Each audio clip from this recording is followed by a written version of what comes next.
Hello and welcome to the Ask the Expert podcast series, where we talk about all things involving healthcare, finances, free resources, and other important related topics. I'm David Moss, publisher of Senior Life Publication, a free public resource magazine in the Tampa Bay market. And I'm Stephen Halstead with Oasis Senior Advisors. Before we get started, we've got Jim from the Veterans Funeral Care. However, I do want to thank Village Inn, 4th Street, St. Petersburg, for hosting us today.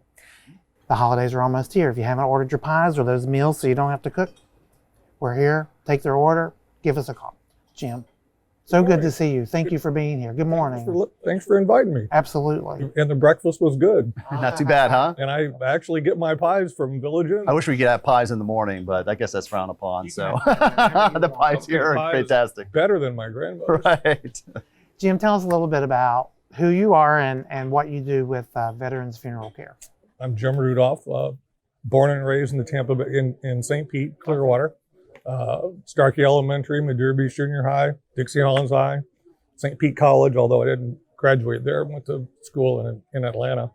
So yes, I am the proud owner of the first funeral home in America that was launched and built specifically to help the veteran and retired military community. So I was raised in an Army home. If you work in the veteran world, you have to be able to speak veteran. That's right. So it's a lot bigger than I ever thought it would be. I've actually had people buy license rights, if you will, in about 30 states to do what it is we do. It's kind of hard to lose a little control of your baby, but we're in Clearwater, but we serve the entire Tampa Bay area. Okay. And all the people that work for me, we're either a veteran or the kid of a veteran or married to a veteran. I simply don't find people that tribally that do well with this if they don't have an emotional investment in it. So the memory of a grandfather during World War II or a dad in Vietnam is a principal motivator for the staff. All of us, That's awesome. Hero worship, everybody, your grandfather was in Europe in World War II. That's something to be proud of. So that's what we do. I love how you say we speak veteran. I really picked up on that, which is so important. And having people come in and feel like very comfortable and like you get that. And so what's that one thing we kind of want to touch about on, mostly specific, why do they come to you specifically, Jim, on that? What's that one thing that they've always asked you about? Well, there's a couple. Can I have a couple? Yeah, of absolutely. Points on that? Number one is just what you said, speaking veteran. I think it was last year we did a funeral in Isla del Sol. Is that what it's called? Isla del Sol. Mm-hmm. Little church down there. And the pastor introduced, he said, "Jim, you have something in common with my head usher. He spent 30 years in the Army." And I looked over there and he said, "Meet Sergeant so-and-so." And I walked over and shook his hand. I said, 30 years in the Army? He said, 33. I said, "Then you're not a sergeant." He said, "No, I'm not." So the pastor looked with his eyes wide open. And I said, 33 years? I'm guessing Sergeant Major. He said, "Yes, I retired as Sergeant Major," which is the highest enlisted man, top 1% of everybody that's ever served. And the pastor was standing there, and I turned to the pastor and I said, "It's all good because these guys never brag on themselves." Right. And that's what I love about it. I said, a sergeant is an E5, and a sergeant major, it takes 30 years to get to E9, and that's the top. So when people call us or when people meet with us, and we know these what they think is insignificant things, but there is a huge difference between a sergeant and a command sergeant major. So that's what makes them go, This is a different experience. That's right. That's right. So I was talking about just that one thing that when people walk through the door, when they come to you, what really is kind of the one thing that you really like want to emphasize and really want to kind of get across? When seniors who are veterans or not veterans, because sometimes we're handling the cremation or ceremony of a spouse or a brother. We probably 25% of our business is not veterans. But it's consistent, and it always has been. when people start thinking about pre-planning, it's usually 75% of the time it's the wife in the marital partnership who cares about, they're concerned about kids not having, they don't want their kids to fly in from Toledo, Brooklyn, and find that dad has died and have to start from scratch. So it's usually the wife who forces the husband. The husband thinks, I got $100,000 in life insurance, that's enough. Well, no, it's not. The mom is the planner. They're the social fabric that holds us together. So typically the first thing we hear coming out of their mouth is they're here today because the wife is she wants the children to not have a terrible time when dad dies. Dad might not think he's a big deal, but to the kids and the wife, dad is a big deal.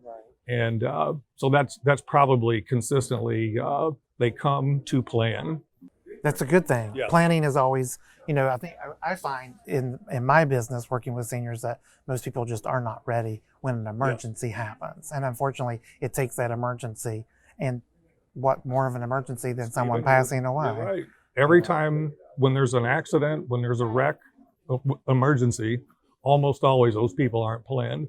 The people that pass away in hospice or in a nursing home, they have much better chance that they've went through the planning process. And I can tell you from experience, the ones who have the shocking accidental death, no plans, have a much harder time than the ones who have, a file full of information, do this, do that. I want this, I don't want that. I want him to speak, but I don't want her to sing. And we can get that specific. That's the whole idea. Jim, how important is it to make sure you pre-plan for these things? I mean, you must hear about all these different sad stories about not everybody getting these affairs in order until, when it's too late, of course, when it's happened.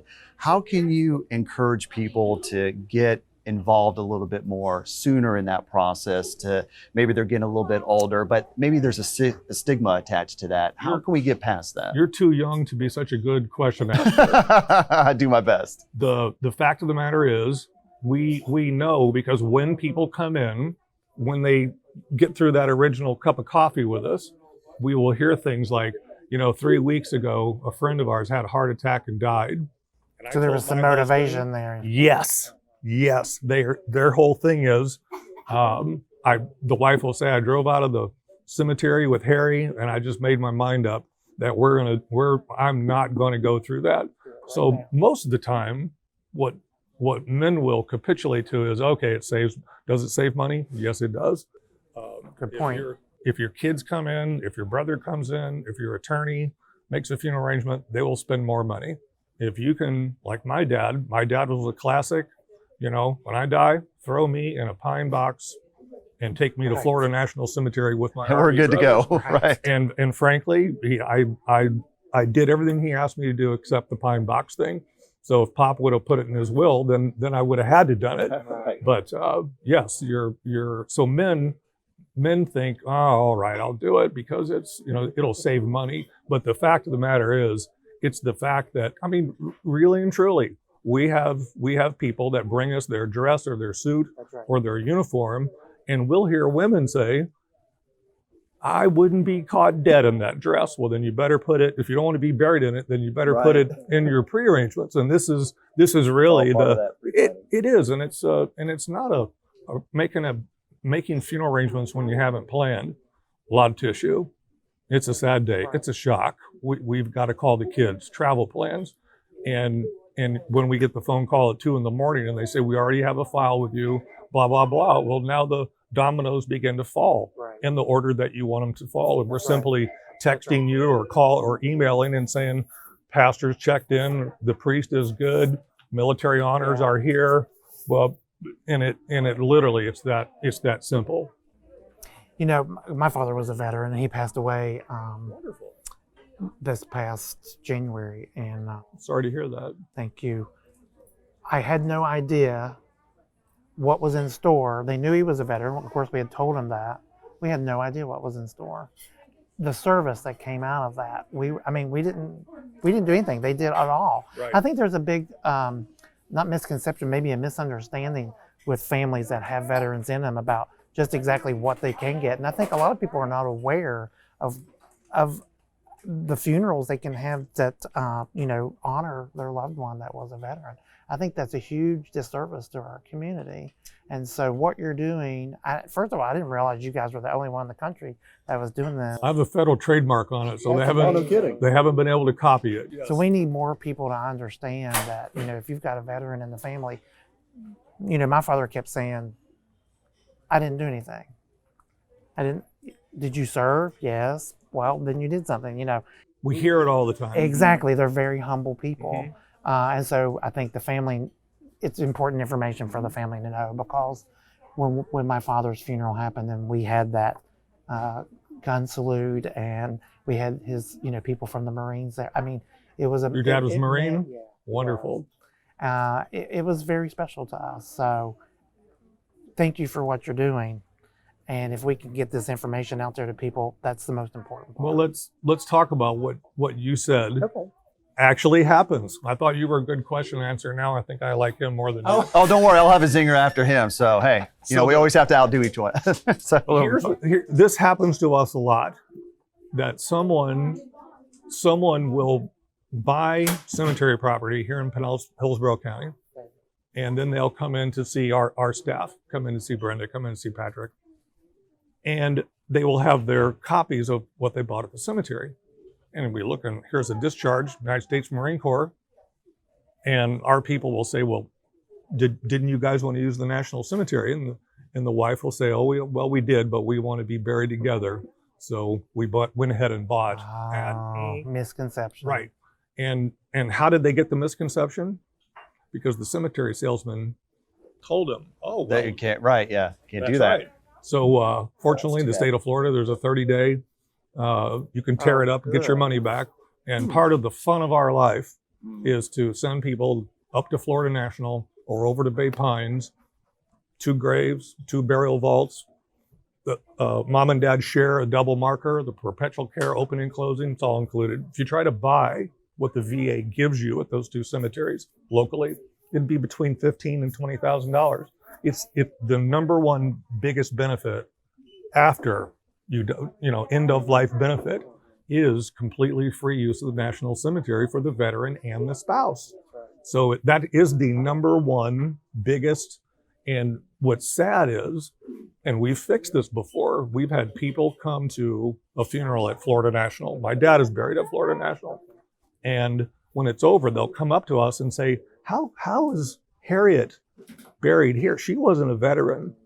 And we'll tell them, well, no, but her husband was. Well, when we bought cemetery property years ago, the salesman told us, and I said, ma'am, that's the problem. Salesman. So the problem is, when you came out to it, you said salesman, and that's the problem. We've actually disinterred people at a local cemetery, taken them up to Florida National, buried them, so that the wife could be buried there too. And then we tell this lady, now go ahead and put that cemetery property up for sale. Put that money back in your pocket. Back in your pocket. That's great. So that's a great kind of example. Great example. No, that's good. Yeah. I think we need. That's what this is all about, is to get that information out there. It really is, and that's kind of brings me to my next question. What are some really good points? Maybe just really couple, maybe 3 at the top of your head, Jim's, like when somebody comes in and asks you, or what kind of differentiates you to say, from all the other different kind of funeral. You said you also take other people in, not just veterans, but other. Can you kind of give us a little bit more information on that, or some other points? We are a licensed funeral home, and we own a. This is incidentally, we've been talking about burial. This is the number 2 cremation market in North America. Only Orange County, California, cremates more people than we do in the Tampa Bay area. So we have our own crematory. It's just it's equipment that you need. And so when we talk about burial, the National Cemetery Administration doesn't care if you put caskets or urns in your grave. So you can, if we bury an urn, we don't need a vault. So that's a misconception. The Veterans Administration provides scatter at sea services for free. I mean, if I have a choice over paying a boat captain to paying a local guy to go out and toss them, because that's not a ceremony, or send them to Norfolk and have them go out on on a deployed vessel. Well, our deployments are 3 to 6 months. And during that time period, they probably scatter, bury at sea, 20, 25 urns, but they do them individually with an individual service. So the Navy provides that. It's a veteran's benefit. That's what they deserve. Absolutely. So there's a lot, there's so much. It's kind of interesting that we all know what the budget crunch is in America. We all know about the 20 trillion. Let me tell you an account that's never, actuaries predict for the federal government how many veterans are going to die every year. And they set aside X amount of money because there's cash burial benefits.